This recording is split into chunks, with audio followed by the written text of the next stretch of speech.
जय हिंद साथियों, स्वागत है आप सभी का आज के इस नए वीडियो में। तो एक बार सभी पर जल्दी से क्लास में आ जाएंगे दोस्तों। आप लोगों की क्लास स्टार्ट हो चुकी है दोस्तों।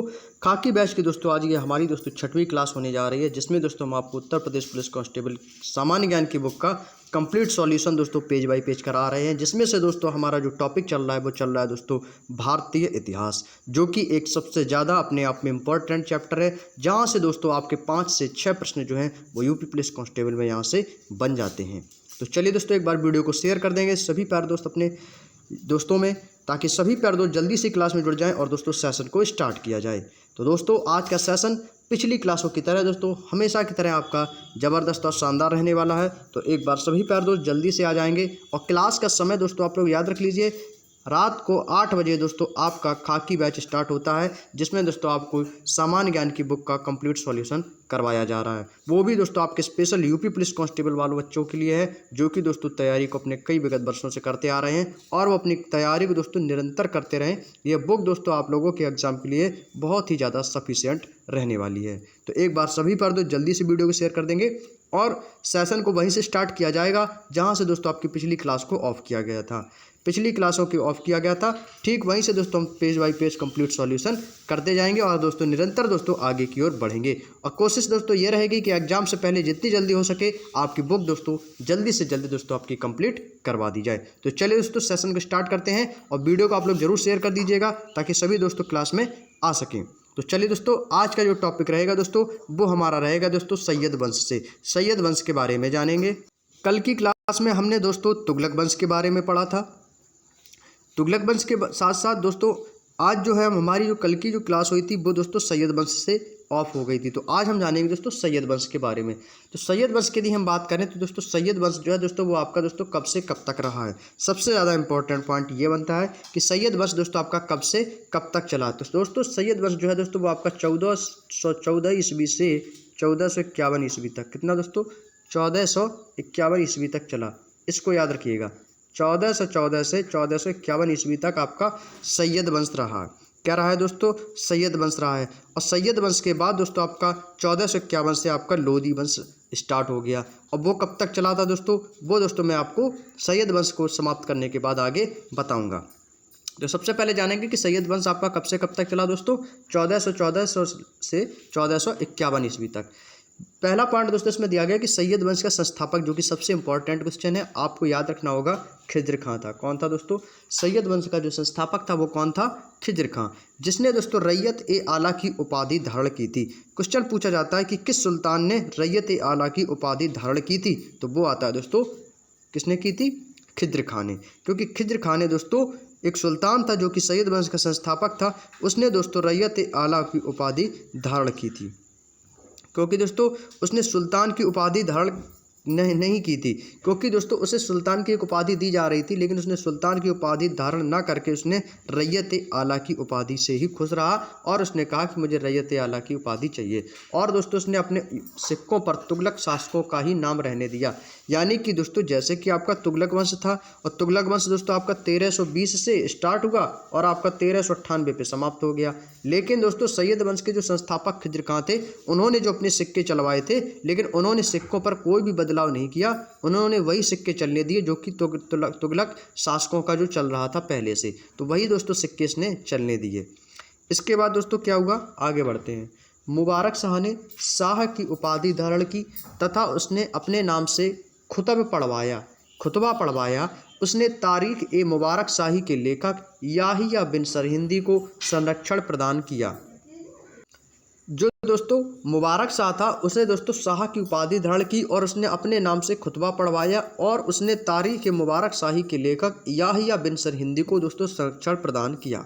दोस्तों कहा जाता है कि अलाउद्दीन जो आलम शाह था वो दोस्तों इस वंश का, किस वंश का? सैयद वंश का दोस्तों अंतिम शासक था। दोस्तों अंतिम शासक भी दोस्तों आपसे पूछा जाता है एग्जाम में, याद रखिएगा। पूछा जाए कि सैयद वंश का अंतिम शासक कौन था, तो आपको याद रखना है अलाउद्दीन आलम शाह। इस पॉइंट को आप लोग इंपॉर्टेंट लगाएंगे और इसके बाद आगे नेक्स्ट पॉइंट की चर्चा करते हैं दोस्तों। और आपको सैयद वंश से जुड़ी जो इंपॉर्टेंट बातें हैं ये भी दोस्तों आपको बता देता हूं। दोस्तों पूछा जाता है कि खिज्र खां किसका सेनापति था। खिज्र खां जो सैयद वंश का संस्थापक है वो किसका सेनापति था? तो दोस्तों याद रखिएगा वो तैमूर लंग का सेनापति था। हालांकि आपको इस बुक में नहीं दिया गया, आपका एडिशनल पॉइंट है जो कि आपको नोट करने होंगे। तैमूर लंग का सेनापति था। तो तैमूर लंग का सेनापति कौन था दोस्तों? खिज्र खां था। क्योंकि दोस्तों वह भारत लौटते समय तैमूर लंग ने खिज्र खां को दोस्तों मुल्तान और लाहौर और आपका दीपालपुर के शासक दोस्तों से नियुक्त कर दिया था, और जिससे दोस्तों खिज्र खान नियमित रूप से तैमूर के पुत्र शाहरुख को कर भेजा करता था, टैक्स भेजा करता था।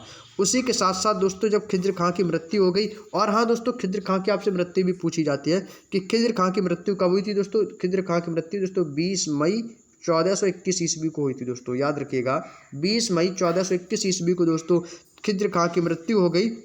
उसके बाद दोस्तों खिज्र खां के पुत्र मुबारक खां ने दोस्तों शाह की उपाधि धारण की। यदि आपसे पूछा जाए जो मुबारक शाह था यह कौन था, तो दोस्तों मुबारक शाह दोस्तों खिज्र खां का पुत्र था जिसका नाम मुबारक खां था, और मुबारक खां से दोस्तों इसने शाह की उपाधि धारण की, और इसने यहया बिन अहमद सरहिंदी को दोस्तों मुबारक शाह का संरक्षण प्रदान किया।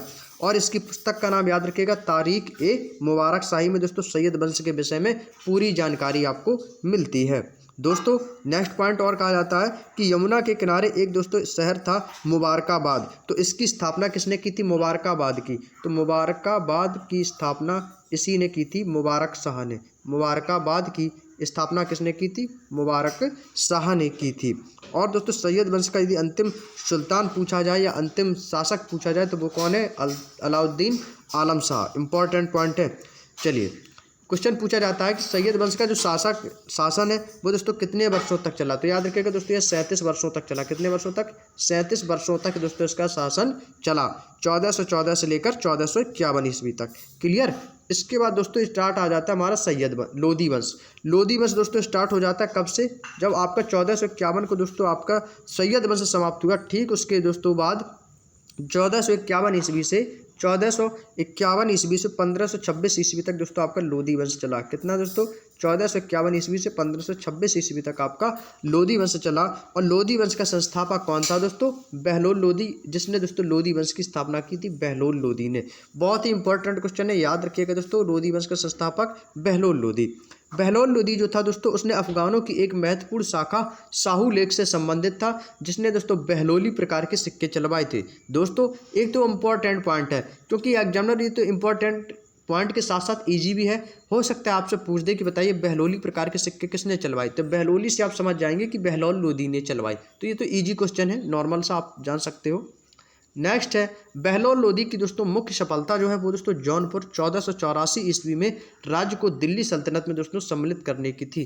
दोस्तों बहलोल लोधी की जो मुख्य सफलता जो उसने प्रदान की, तो वो दोस्तों जौनपुर को 1484 ईस्वी में अपने राज्य को दिल्ली सल्तनत में दोस्तों शामिल कर लिया था। इसके बाद बहलोल लोधी के बाद दोस्तों सिकंदर लोधी 1489 से 1517 ईस्वी पर दिल्ली की गद्दी पर बैठा, और सिकंदर लोधी ने आगरा की स्थापना की। इंपॉर्टेंट पॉइंट नोट करेंगे सभी पर दोस्त कि आगरा की स्थापना किसने की थी? सिकंदर लोधी ने। आगरा नगर किसने बसाया? आगरा शहर किसने बसाया? सिकंदर लोधी ने बसाया। नेक्स्ट है दोस्तों सिकंदर लोधी ने नाप के लिए कौन सा पैमाना प्रारंभ किया था? तो गजे सिकंदरी। देखिए सिकंदर लोधी है तो गजे सिकंदरी प्रारंभिक एक पैमाना इन्होंने बनाया, जो कि दोस्तों प्रायः 30 इंच का होता था। याद रखिएगा कितने का होता था दोस्तों? 30 इंच का होता था। इनका जो गजे सिकंदरी पैमाना था वो दोस्तों 30 इंच का होता था, यानी कि एक गजे सिकंदरी बराबर 30 इंच। अगला है दोस्तों सिकंदर लोधी ने स्वयं के आदेश में आयुर्वेदिक ग्रंथ का फारसी में अनुवाद कराया, जिसका नाम दोस्तों फरहंगे सिकंदरी रखा गया। क्या रखा गया था? फरहंगे सिकंदरी दोस्तों रखा गया। याद रखिएगा इंपॉर्टेंट पॉइंट है दोस्तों, फरहंगे सिकंदरी रखा गया। वह दोस्तों गुलरुखी उपनाम से फारसी कविताएं भी लिखता था। दोस्तों सिकंदर लोधी जो था वो दोस्तों गुलरुखी एक शीर्षक से फारसी कविताएं लिखने वाला सुल्तान सिकंदर लोधी था, जो कि सिकंदर लोधी दोस्तों किस नाम से कविताएं लिखता था? गुलरुखी नामक फारसी कविताएं लिखता था। नेक्स्ट दोस्तों यदि आपसे पूछा जाए कि आगरा शहर किसने बसाया था? सिकंदर लोधी ने। और पूछ दिया जाए कि आगरा शहर कब बसाया था? सिकंदर लोधी ने। आपसे यदि पूछ दिए तो कब बसाया, तो ये दोस्तों 1504 ईस्वी में सिकंदर लोधी ने आगरा की स्थापना की, 1504 ईस्वी में। अगला है दोस्तों, अगला है सिकंदर लोधी की मृत्यु के बाद। सिकंदर लोधी की मृत्यु के बाद दोस्तों इब्राहिम लोधी ईस्वी से 1526 ईस्वी पर दिल्ली के सिंहासन पर बैठा। उसके बाद 1517 से 1518 में इब्राहिम लोदी व राणा सांगा के मध्य दोस्तों घटोली का युद्ध हुआ, जिसमें दोस्तों लोदियों की हार हुई। घटोली का युद्ध दोस्तों किन किन के बीच हुआ? इब्राहिम लोदी और राणा सांगा के बीच, जिसमें से दोस्तों इब्राहिम लोदी की दोस्तों क्या हुई? पराजय हुई, राणा सांगा की जीत हुई। और अप्रैल दोस्तों 1526 ईस्वी में पानीपत के मैदान में बाबर से युद्ध हुआ, जिसमें दोस्तों इब्राहिम लोदी मारा गया। दोस्तों पानीपत का प्रथम युद्ध कब हुआ? तो 1526 ईस्वी में बाबर और इब्राहिम लोदी के बीच, जिसमें बाबर की जीत हुई थी। और इब्राहिम लोदी के बाद ही दोस्तों लोदी वंश का पतन हो गया, लोदी वंश समाप्त हो गया तथा लोदियों को दोस्तों पतन से दिल्ली सल्तनत का भी अंत हो गया। और बहलोल लोदी जो था वो दोस्तों अमीरों को मनसद ए अली पुकारता था। पूछा जाता है कि बहलोल लोदी अमीरों को किस नाम से पुकारता था? तो याद रखिएगा मनसद ए अली, मनसद ए अली के नाम से उन्हें पुकारता था। अब यहाँ से दोस्तों आपका लोदी वंश समाप्त हो जाता है। और दोस्तों ये लोदी वंश से जुड़ी और भी दोस्तों कुछ इंपॉर्टेंट बातें वो भी मैं आपको बता देता हूँ। दोस्तों जो मकसद ए अली था वह दोस्तों अपने सरदारों को कह के बुलाता था। मकसद ए अली, बहलोल लोदी या जो अमीर लोग थे उनको क्या बोलता था? मनसद ए अली।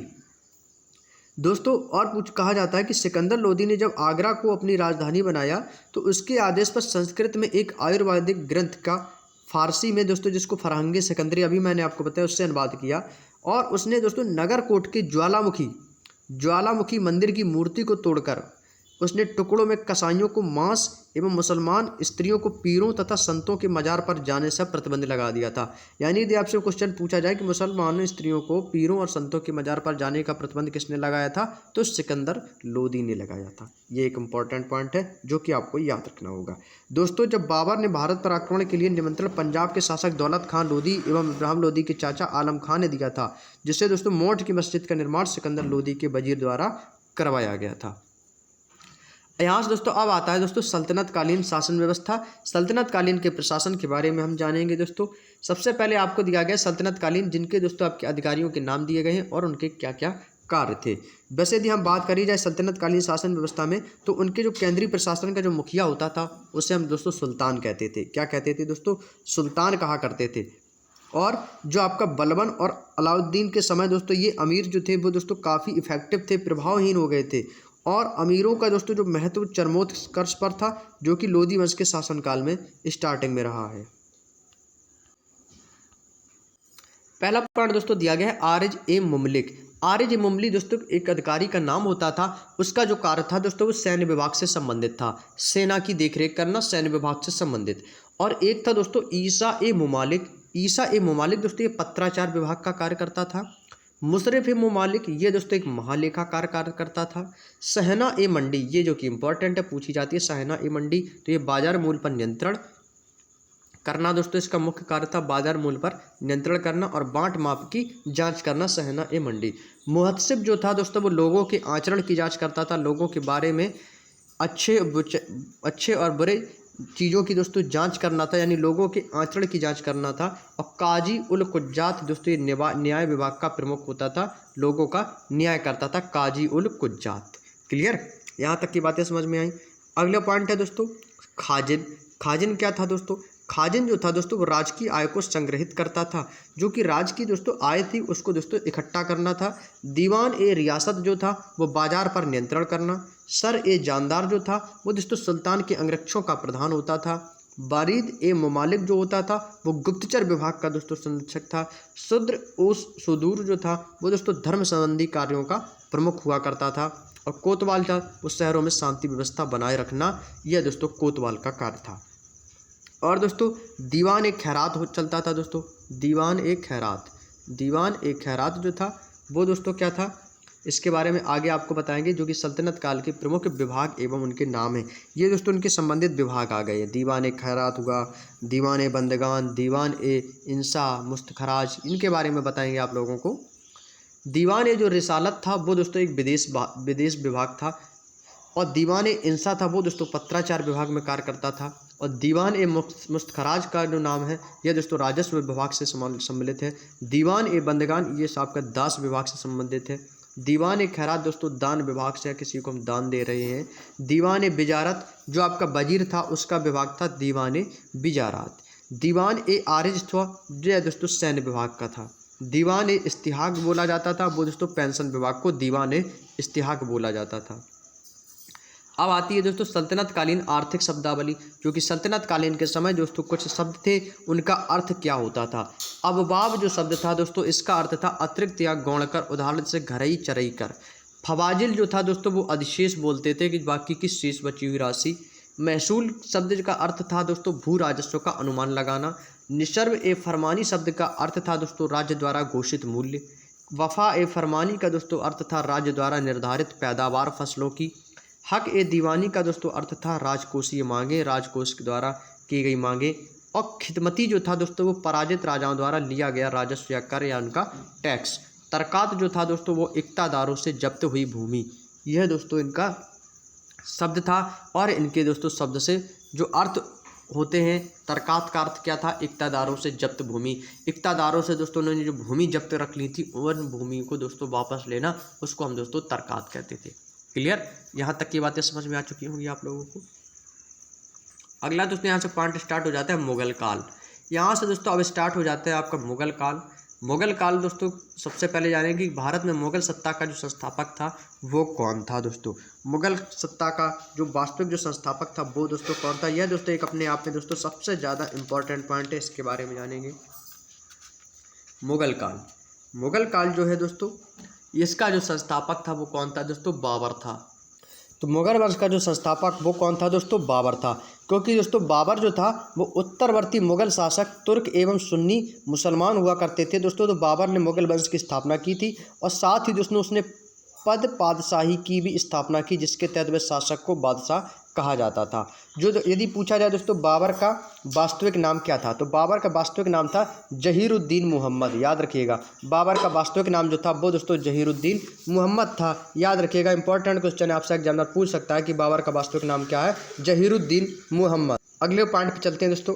अगला पॉइंट है बाबर के पिता। बाबर के जो पिता थे वो कौन थे दोस्तों, तैमूर वंशज और माता मंगोल वंशज थी। बाबर के पिता का नाम तैमूर वंशज और माता का नाम मंगोल वंशज था। बाबर का जन्म दोस्तों 14 फरवरी 1483 ईस्वी को फरगना में हुआ था। कहाँ हुआ था दोस्तों, 1483 ईस्वी को फरगना में हुआ था। यदि पूछा जाए कि बाबर का जो शासनकाल है वो कब से कब तक चला, तो याद रखिएगा बाबर का जो शासनकाल है वो 1526 से, कब से दोस्तों, 1526 से दोस्तों बाबर जो है वो उसने शासन को संभाला और 1530 ईस्वी तक रहा। 1526 से 1530 ईस्वी तक बाबर का शासन रहा। क्योंकि दोस्तों जो बाबर है, बाबर का जो जन्म जब दोस्तों 1483 ईस्वी में हुआ था, तो इसके पिता उमर शेख मिर्जा फरगना नामक छोटे राज्य के एक शासक हुआ करते थे, जो कि बाबर फरगना की गद्दी पर 8 जून 1494 ईस्वी में बैठे थे। लेकिन बाबर ने 1507 ईस्वी को, कब दोस्तों याद रखिएगा, बाबर ने 1507 ईस्वी को बादशाह की उपाधि धारण की थी। पूछा जाता है कि बादशाह की उपाधि धारण किसने की थी, बाबर ने। कब की थी, 1507 ईस्वी में। उसके बाद दोस्तों जब तैमूर शासक ने इससे उपाधि धारण नहीं की थी, तब बाबर के दोस्तों 4 पुत्र हुआ करते थे। कौन कौन से, हुमायूं थे, कामरान, अस्करी और हिंदाल। ये दोस्तों बाबर के 4 पुत्र थे। लेकिन जब बाबर ने दोस्तों भारत पर 5 बार आक्रमण किया, तो बाबर का भारत के विरुद्ध दोस्तों किया गया जो प्रथम अभियान था, जो कि 1519 में हुआ था दोस्तों। कब, 1518 से प्रथम 19, जो कि आप लाइन में देख पा रही, पॉइंट दिया गया कि बाबर के भारत के विरुद्ध किया गया प्रथम अभियान 1518 से 1519 में दोस्तों किया था। तो यूसुफ जाई जाति के विरुद्ध किया था। किसके दोस्तों विरुद्ध किया था, यूसुफ जाई के विरुद्ध किया था। क्योंकि इस अभियान में दोस्तों बाबर ने बाजौर और भेरा किले को अपना अधिकार कर लिया था। उसके बाद दोस्तों पानीपत के प्रथम युद्ध, जो कि 1526 ईस्वी में, अप्रैल 1526 में बाबर ने इब्राहिम लोदी को पानीपत के प्रथम युद्ध लड़ा, जिससे इब्राहिम लोदी मारा गया था। तो दोस्तों कहा जाता है कि पानीपत का प्रथम युद्ध किसके बीच हुआ था, बाबर और इब्राहिम लोदी के बीच 1526 ईस्वी में। पानीपत के दोस्तों प्रथम युद्ध में जब बाबर ने पहली बार तुगलमा युद्ध नीति को तोपखाने का प्रयोग किया था, तो दोस्तों बाबर ने तुगलमा युद्ध नीति को दोस्तों तोपखाने का प्रयोग किया। तो सबसे पहले दोस्तों तोपखाने का प्रयोग किसने किया था, बाबर ने किया था। क्योंकि दोस्तों बाबर के दोस्तों 2 प्रसिद्ध निशानेबाज थे दोस्तों, याद रखिएगा, बाबर के दोस्तों 2 प्रसिद्ध निशानेबाज थे, जिसका नाम था दोस्तों उस्ताद अली और मुस्तफ़ा। ये दोस्तों बाबर के 2 प्रसिद्ध निशानेबाज थे, जिन्होंने दोस्तों पानीपत के प्रथम युद्ध में भाग लिया था, जिस कारण दोस्तों इब्राहिम लोदी पानीपत के प्रथम युद्ध में हार गया और दोस्तों मारा गया। क्लियर, यहाँ तक की बातें आपको समझ में आ गई होंगी। चलिए अगले पॉइंट पे चलते हैं दोस्तों। अगला पॉइंट है दोस्तों, इस युद्ध में बाबर ने पहली बार दोस्तों प्रसिद्ध तुगलकमा युद्ध पद्धति का दोस्तों प्रयोग किया। देखिए वही पॉइंट दोस्तों दिया गया है। और युद्ध में दोस्तों तोपों को सजाने में दोस्तों उस्मानी पद्धति का प्रयोग किया था। दोस्तों उस्मानी पद्धति का इसने प्रयोग किया। पानीपत के युद्ध में तोप खाने का नेतृत्व दोस्तों उस्ताद अली और मुस्तफ़ा खां को दिया था, क्योंकि दोस्तों ये दो दोस्तों जो योग्य अधिकारी थे, ये दोस्तों बाबर के प्रसिद्ध निशानेबाज थे। मार्च 1527 ईस्वी में बाबर और राणा सांगा के बीच दोस्तों खानवा का युद्ध लड़ा गया था। दोस्तों खानवा का युद्ध दोस्तों कब हुआ? 1527 ईस्वी में, 17 मार्च 1527 ईस्वी में खानवा का युद्ध हुआ, जो कि दोस्तों आपका राणा सांगा और बाबर के मध्य हुआ, जिसमें दोस्तों बाबर की जीत हुई। और इसी युद्ध में दोस्तों बाबर ने जिहाद का नारा दिया था। जिहाद का नारा किसने दिया था? बाबर ने दिया था।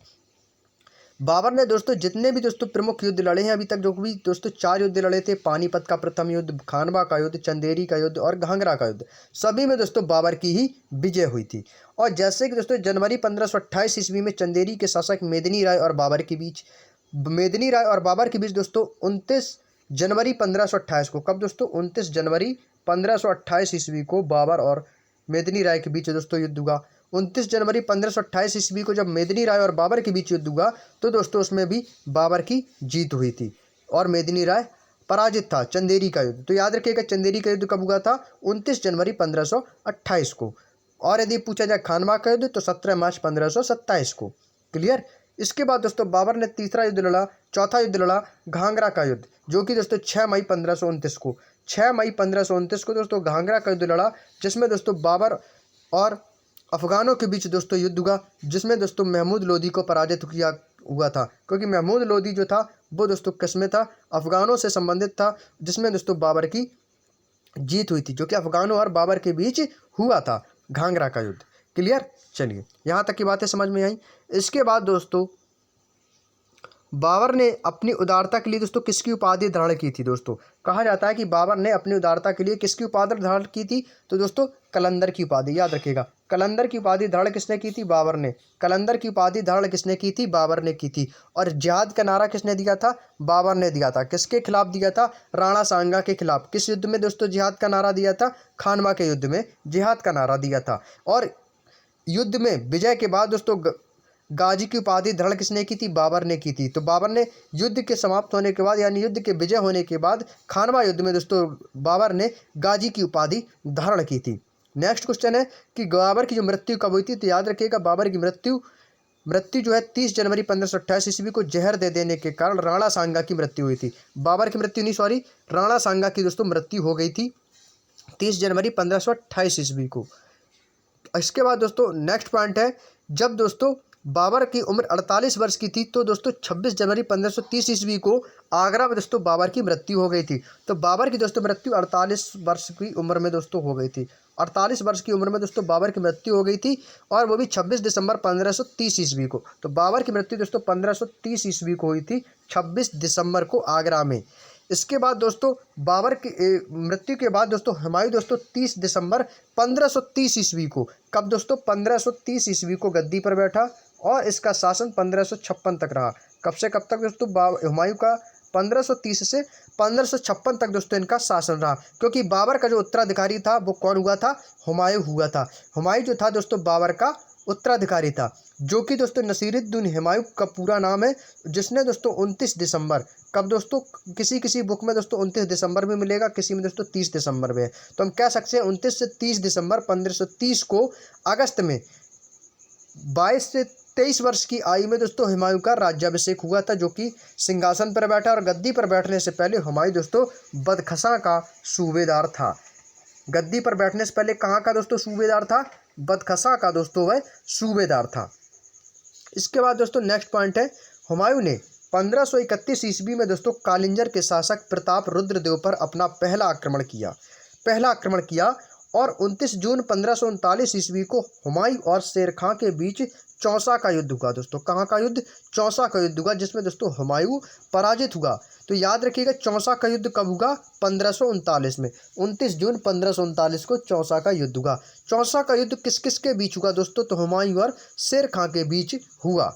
अगला पॉइंट है, आगरा और दिल्ली पर शेर शाह का अधिकार हो जाने के बाद हुमायूं दोस्तों सिंध होता था और ईरान के शाह के पास चला गया। सिंध होता हुआ ईरान के शाह के पास चला गया और 1555 ईस्वी में अफगानी सेना और मुगल सेना के बीच सरहिंद का युद्ध हुआ, जिसमें दोस्तों अफगान सेना का नेतृत्व सुल्तान सिकंदर सूर एवं मुगल सेना का नेतृत्व बैरम खान ने किया था, जिसमें युद्ध में अफगानों की पराजय हुई थी। इसके बाद दोस्तों अगला पॉइंट है सरहिंद की विजय के बाद। सरहिंद की दोस्तों जब विजय हुई उसके बाद दोस्तों 1555 ईस्वी में एक बार पुनः दिल्ली के तख्त पर हुमायूं को बैठने का सौभाग्य मिला। दोबारा से दोस्तों हुमायूं गद्दी पर बैठा। उसके बाद दोस्तों हुमायूं ने दूसरी बार बादशाह बनने के लिए 1 साल बाद जनवरी 1556 ईस्वी में दीन पनाह के पुस्तकालय की सीढ़ियों से गिरने के कारण उसकी दोस्तों मृत्यु हो गई थी। दोस्तों हुमायूं की जो मृत्यु हुई थी वो कब हुई थी? 1556 ईस्वी में। 1530 में इसने शासन संभाला और 1556 ईस्वी में दीन पनाह के पुस्तकालय की सीढ़ियों से गिर जाने के कारण इनकी मृत्यु हो गई। दोस्तों कहा जाता है कि बताइएगा हुमायूंनामा की रचना किसने की? हुमायूंनामा की। इसमें दोस्तों कुछ लोग कंफ्यूज हो जाते हैं। एक पुस्तक है दोस्तों हुमायूंनामा की रचना किसने की? तो कुछ लोग बताते हैं कि हुमायूं ने की, तो हुमायूं ने नहीं की दोस्तों। इसकी रचना गुलबदन बेगम ने की। किसने की हुमायूंनामा की रचना? गुलबदन बेगम। इंपॉर्टेंट पॉइंट इसको नोट कर लेना आप लोग।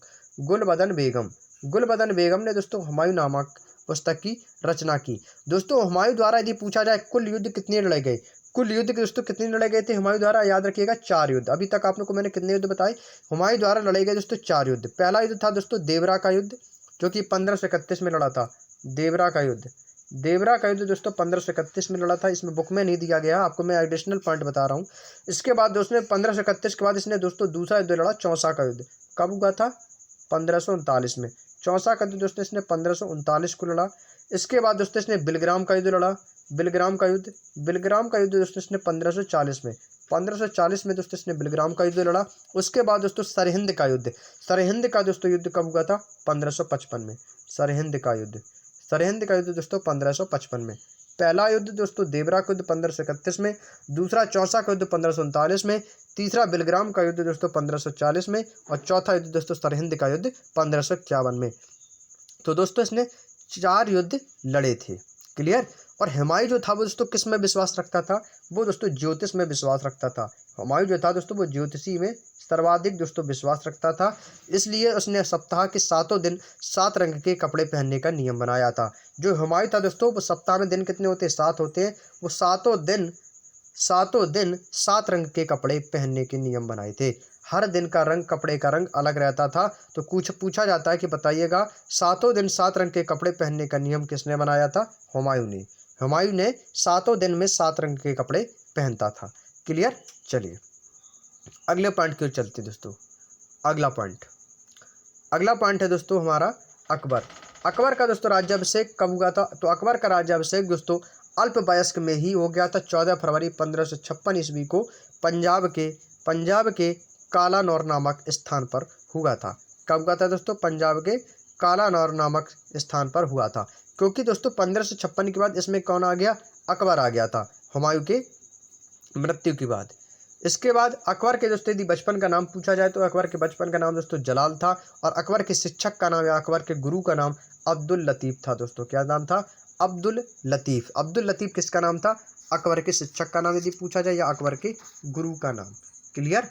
चलिए और यदि आपसे पूछा जाए कि अकबर का दोस्तों शासनकाल कब से कब तक रहा, तो याद रखिएगा 1556 से 1605, क्योंकि 1556 ईस्वी में इसने पंजाब के कालानौर नामक स्थान पर इसका राज्याभिषेक हुआ। तो 1556 ईस्वी से 1605 ईस्वी तक इसका दोस्तों शासन रहा है, याद रखिएगा। इसके बाद दोस्तों 1556 ईस्वी को से 1560 ईस्वी तक बैरम खान ने अकबर को प्रशासन में संरक्षण दिया और बैरम खान की ईमानदारी के कारण इसे खान खाना की उपाधि से सम्मानित किया गया। किसकी उपाधि से दोस्तों? बैरम खान की ईमानदारी के कारण इसे खान खाना की उपाधि से सम्मानित किया गया। देखिए ये इंपॉर्टेंट पॉइंट है दोस्तों, आप लोगों को याद रखना होगा।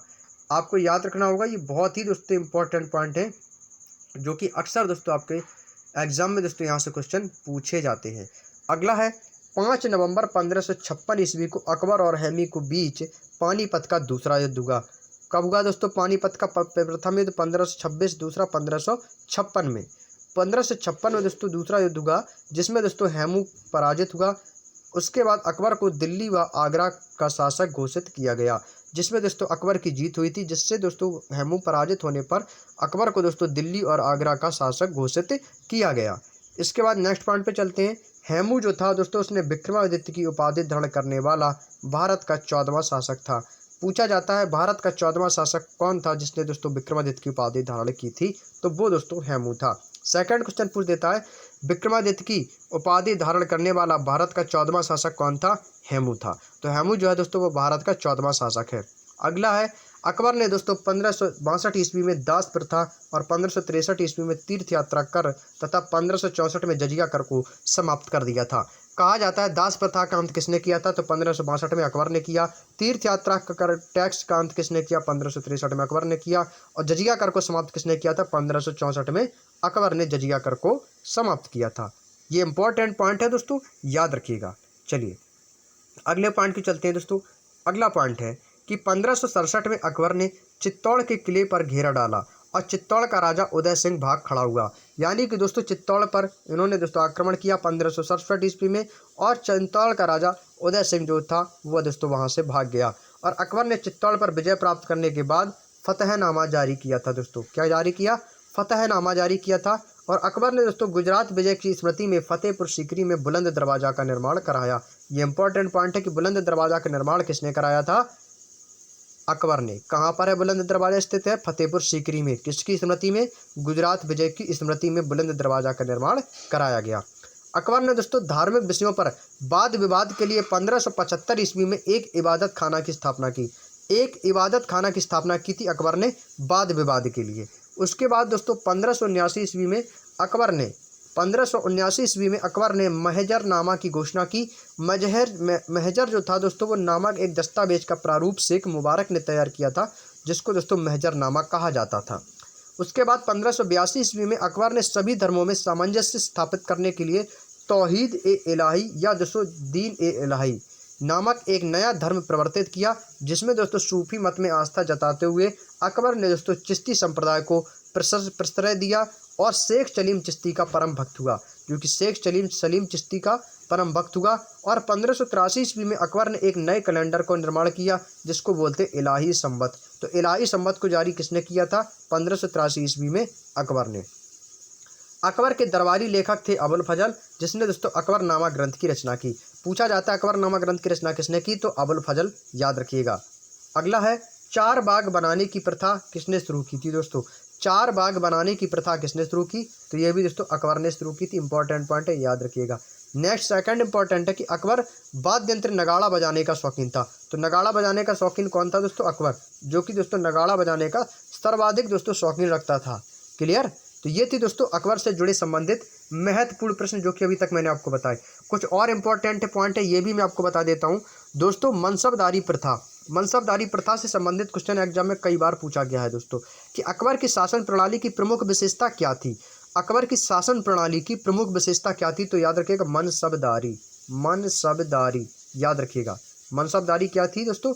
अकबर की एक प्रसिद्ध विशेषता थी जो कि शासन प्रणाली उसकी रही है। इसके बाद दोस्तों यदि पूछा जाए अकबर की मृत्यु, तो अकबर की मृत्यु दोस्तों 16 अक्टूबर को कब हुई थी दोस्तों? 16 अक्टूबर को 1605 ईस्वी को दोस्तों अकबर की मृत्यु हो गई थी 1605 ईस्वी में, क्योंकि इसे दोस्तों आगरा के निकट सिकंदरा में दफनाया गया था। आगरा के पास स्थित है दोस्तों सिकंदरा, वहां पर दोस्तों अकबर को दफनाया गया था। चलिए यहाँ तक की बातें समझ में आ गई होगी आप लोगों को। चलिए इसका अगला पॉइंट दोस्तों आपको बताते हैं। अगले पॉइंट पे लेके चलते हैं। यहाँ से स्टार्ट हो जाता है दोस्तों जहांगीर के बारे में बात करते हैं। जब दोस्तों 1605 ईस्वी में अकबर की मृत्यु हुई, तो 1605 ईस्वी से कब से दोस्तों? 1605 ईस्वी से जहांगीर ने दोस्तों गद्दी संभाला 1627 ईस्वी तक। 1605 से दोस्तों 1627 ईस्वी तक जहांगीर दोस्तों बैठा, क्योंकि जहांगीर जो था वो दोस्तों अकबर का उत्तराधिकारी था, जो कि अकबर का उत्तराधिकारी जो था वो दोस्तों सलीम हुआ था, जो 24 अक्टूबर 1605 ईस्वी को दोस्तों नसीरुद्दीन महमूद जहांगीर बादशाही गाजी की उपाधि धारण कर गद्दी बैठा था। तो जो सलीम जो था वो दोस्तों अकबर का उत्तराधिकारी हुआ करता था। और जहांगीर का जन्म जो था वो दोस्तों कब हुआ था? 30 अगस्त 1569 को। जहांगीर का जन्म दोस्तों 30 अगस्त 1569 में शेख सलीम चिश्ती के आशीर्वाद से मरीम उज्जमानी के गर्भ से हुआ था। अकबर जो था दोस्तों उसकी जब मृत्यु होगी तो उसके बाद दोस्तों कौन आ गया? जहांगीर आ गया। और अक्टूबर 1605 में अकबर की मृत्यु के बाद सलीम नूरुद्दीन मोहम्मद जहांगीर बादशाह गाजी की उपाधि से मुगल साम्राज्य का शासक बना। और नूर जहाँ जो थी वो दोस्तों क्या थी, जहांगीर की पत्नी। तो जहांगीर की पत्नी कौन थी दोस्तों, नूर जहाँ थी। इन दोनों का विवाह दोस्तों 1611 ईस्वी में हुआ था। 1611 ईस्वी में दोस्तों इनका विवाह हुआ। और नूर जहाँ के बचपन का नाम क्या था दोस्तों, मेहरुनिसा। मेहरुनिसा जो था किसका नाम था, नूर जहाँ के बचपन का नाम। जहांगीर ने दोस्तों आगरा के किले पर न्याय की जंजीर लगवाई थी। और जहांगीर ने दोस्तों 1602 ईस्वी में वीर सिंह बुंदेला द्वारा अबुल फजल की हत्या करवा दी थी। जो अबुल फजल था जिसने दोस्तों अकबरनामा पुस्तक की रचना की थी अबुल फजल ने। तो दोस्तों अबुल फजल जो था उसकी दोस्तों हत्या करवा दी थी किसने, जहांगीर ने 1602 ईस्वी में वीर सिंह बुंदेला के द्वारा। तो वीर सिंह बुंदेला ने दोस्तों अबुल फजल की हत्या कर दी। इसके बाद दोस्तों जहांगीर ने 1612 में पहली बार दोस्तों रक्षाबंधन का त्यौहार मनाया और अपनी कलाई पर राखी बंधवाई। कब रक्षाबंधन का त्यौहार दोस्तों कब से स्टार्ट हो गया था, 1612 ईस्वी में, जब जहांगीर ने पहली बार दोस्तों राखी बंधवाई। नेक्स्ट है जहांगीर के शासनकाल में 1623 ईस्वी में शहजादा खुर्रम, जिसको कहा जाता है शाहजहां, आगरा का ताजमहल किसने बनवाया था, शाहजहां ने। तो इनके विद्रोह को दोस्तों महावत खान ने दबा दिया। और जहांगीर ने सूरदास को संरक्षण दिया और उसी के संरक्षण में सूरसागर की रचना हुई। तो सूरसागर सूरसारावली के रचनाकार कौन है, सूरदास जी हैं। जहांगीर के शासनकाल में दोस्तों सर टॉमस रो, जो कि सम्राट जेम्स का दूत हुआ करता था, वह दोस्तों सम्राट जेम्स का दूत बनकर सर टॉमस रो भारत आया। नूर जहाँ की माँ दोस्तों क्या थी, अस्मत बेगम थी, जिसने दोस्तों इत्र बनाने की विधि का आविष्कार किया था। तो इत्र बनाने की विधि का आविष्कार किसने किया था, नूर जहाँ की माँ अस्मत बेगम ने। क्लियर, चलिए यहाँ तक की बातें समझ में आ चुकी होंगी आप लोगों को। अगले पॉइंट पे चलते हैं। अगला जो शासन आ जाता है वो आ जाता है दोस्तों शाहजहाँ का। यहाँ से आ जाते हैं शाहजहाँ। शाहजहाँ दोस्तों कब आए थे, 1627 से 1657 तक दोस्तों शाहजहाँ का शासन रहा है। 1627 से 1657 याद रखिएगा, 1627 से 1657 तक दोस्तों शाहजहाँ रहे। शाहजहाँ के दोस्तों जो जन्म हुआ था वो लाहौर में 1592 ईस्वी में मारवाड़ के राजा उदय सिंह की पुत्री जगत गोसाई जोधाबाई के गर्भ से हुआ था। तो जोधाबाई जो थी दोस्तों वो शाहजहाँ की माँ का नाम था जोधाबाई। चलिए अगले पॉइंट पे चलते हैं। अगला पॉइंट है शाहजहाँ के बचपन का नाम। बहुत इंपॉर्टेंट क्वेश्चन है दोस्तों। शाहजहाँ के बचपन का नाम क्या था दोस्तों, याद रखिएगा। तो शाहजहाँ के बचपन का नाम दोस्तों खुर्रम था। क्या नाम था दोस्तों, शाहजहाँ के बचपन का नाम खुर्रम था। अगला है 1628 में शाहजहाँ का आगरा में दोस्तों राज्याभिषेक किया गया। और शाहजहाँ के शासनकाल में पहला विद्रोह 1628 ईस्वी में बुंदेला शासक जुझार सिंह का था। बुंदेला शासक जुझार सिंह का था। अगला है मोहम्मद सैयद मीर जुमला। मोहम्मद सैयद मीर जुमला ने शाहजहाँ को दोस्तों कोहिनूर हीरा भेंट किया था। कोहिनूर हीरा किसने भेंट किया था दोस्तों शाहजहाँ को, मीर जुमला ने, मोहम्मद शाह मीर जुमला ने। अपनी बेगम मुमताज महल की दोस्तों याद में शाहजहाँ ने आगरा में ताजमहल का निर्माण कराया। ताजमहल का निर्माण किसने कराया था, शाहजहाँ ने कराया था। और 1638 ईस्वी में शाहजहाँ की राजधानी को आगरा से दिल्ली स्थानांतरित किया गया। पहले दोस्तों आगरा राजधानी थी, उसके बाद दिल्ली को स्थानांतरित कर दिया गया। और शाहजहाँ ने दोस्तों संगीतज्ञ लाल खां को गुड़ समुद्र की उपाधि प्रदान की। शाहजहाँ ने गुड़ समुद्र की उपाधि किसे दी थी, लाल खां को। लाल खां को दोस्तों गुड़ समुद्र की उपाधि प्रदान की। शाहजहाँ के पुत्रों में दारा शिकोहा जो था वो सर्वाधिक विद्वान पुत्र था शाहजहाँ का। इसने सिर ए अकबर नाम से उपनिषदों का फारसी में अनुवाद करवाया था। दारा शिकोहा था वो दोस्तों औरंगजेब के बीच 15 अप्रैल 1658 ईस्वी में धर्मट का युद्ध हुआ दोस्तों। दारा शिकोहा और औरंगजेब के बीच 15 अप्रैल 1658 ईस्वी में धर्मट का युद्ध हुआ। तो धर्मट का युद्ध याद रखिएगा 1658 में। 8 जून 1658 को औरंगजेब ने शाहजहाँ को बंदी बना लिया। और 1666 ईस्वी में 74 वर्ष की अवस्था में शाहजहाँ की दोस्तों मृत्यु हो गई थी। क्योंकि शाहजहाँ को दोस्तों बंदी किसने बना लिया था, औरंगजेब ने। और 1666 ईस्वी में जब 74 वर्ष की अवस्था में शाहजहाँ की मृत्यु हो गई। तो शाहजहाँ की मृत्यु के बाद दोस्तों 1658 में दोस्तों क्या था, क्योंकि औरंगजेब ने उसको बंदी बना लिया। जब 1658 में जब औरंगजेब ने बंदी बना लिया तो शासन किसने संभाला, औरंगजेब ने ही संभाला ज़बरदस्ती। तो 1658 से दोस्तों इसका शासन स्टार्ट हुआ औरंगजेब का। कब से कब तक रहा, 1707 तक। 1707 तक दोस्तों इसका शासन रहा औरंगजेब का। तो औरंगजेब का जो जन्म था वो दोस्तों कई बुकों में दोस्तों अलग अलग दोस्तों मत दिए गए हैं। किसी बुक में दोस्तों इनके नाम जन्म जो है वो कुछ और दिया गया और किसी बुक में दोस्तों कुछ और दिया गया है। जैसे कि दोस्तों आपका ये बुक है जो है आपकी ये RWA की दोस्तों बुक है, जिसमें औरंगजेब का जन्म दोस्तों 3 नवंबर 1618 को दुहात गुजरात में हुआ था बताया गया है। लेकिन दोस्तों इसमें इनकी जो सन है 1618 ये तो वैसे सही है, और दुहात गुजरात ये भी इनका सही है। लेकिन कुछ बुक में दोस्तों इनकी जो औरंगजेब का दोस्तों जो जन्म है वो दोस्तों 24 अक्टूबर 1618 माना है, और किसी बुक में दोस्तों 3 नवंबर 1618 माना है। तो आप दोस्तों दोनों पॉइंट याद रखिएगा, 24 अक्टूबर भी और 3 नवंबर भी। यदि आपसे डेट पूछा जाए तो याद रखिएगा, नहीं तो बाकी का आपको याद है 1618 दुहात गुजरात में हुआ था। यदि आपके ऑप्शन के ऊपर डिपेंड करता है कि 3 अक्टूबर आया, 3 नवंबर आया या 24 अक्टूबर आई, दोनों में से एक ऑप्शन में मिलेगा, तो उस हिसाब से दोस्तों आपको ऑप्शन चूज करना है।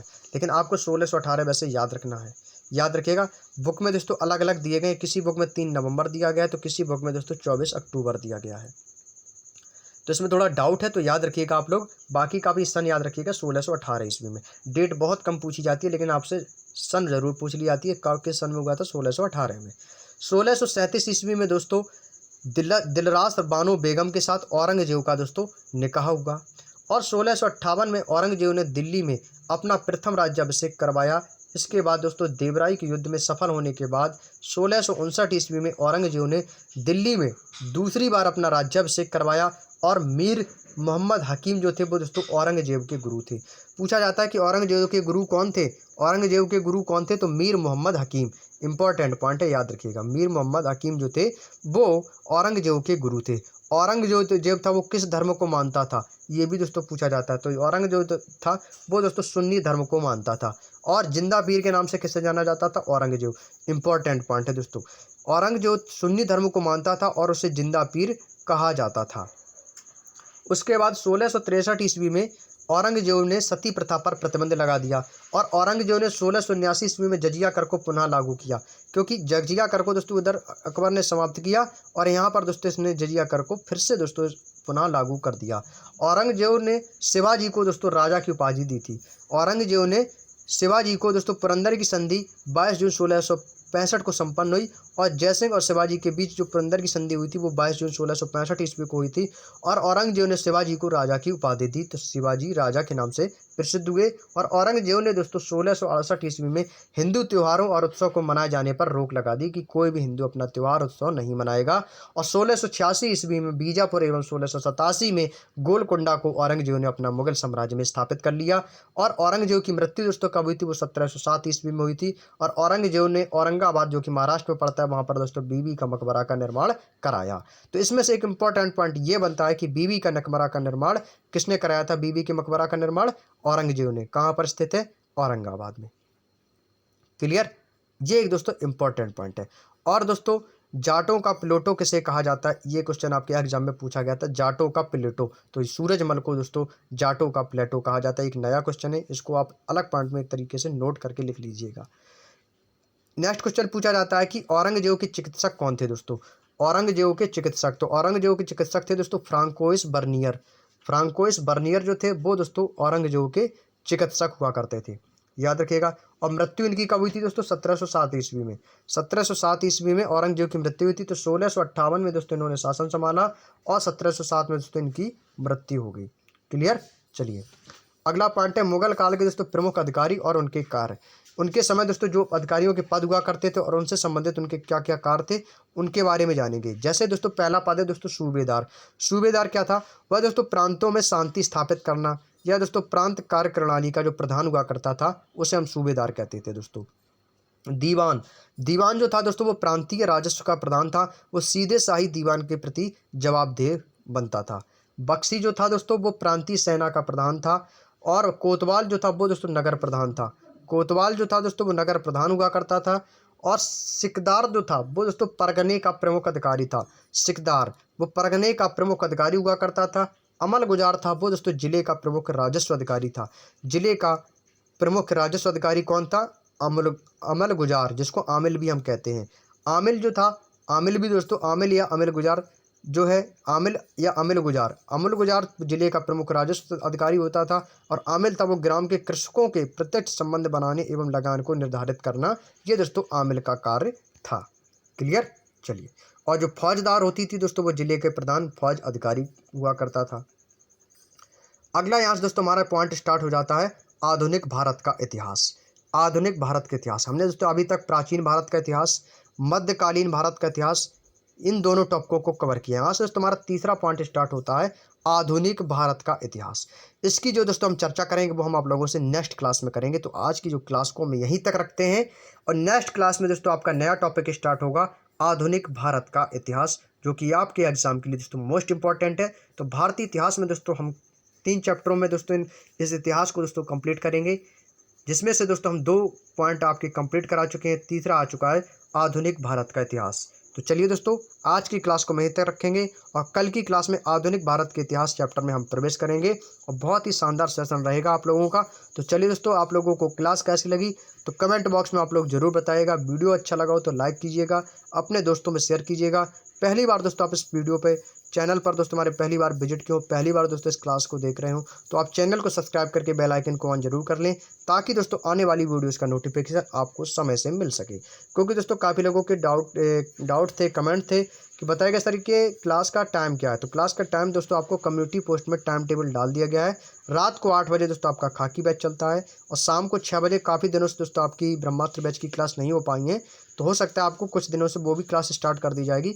और आपका दोस्तों रात को 9 बजे ऑब्जेक्टिव दोस्तों प्रश्नों का श्रृंखला लेकर आते हैं, जो कि वो भी दोस्तों आपके 11,000 प्लस प्रश्नों की बुक है, जिसमें दोस्तों आपके ऑब्जेक्टिव क्वेश्चन दिए गए हैं, वो भी चैप्टर वाइज उनको दोस्तों कवर कराते हैं। तो रात को 9 बजे और रात को 8 बजे और शाम को 6 बजे दोस्तों हमारे 3 बैच चल रहे हैं। उन तीनों बैचों में आप लोग जरूर दोस्तों क्लास को देखिएगा।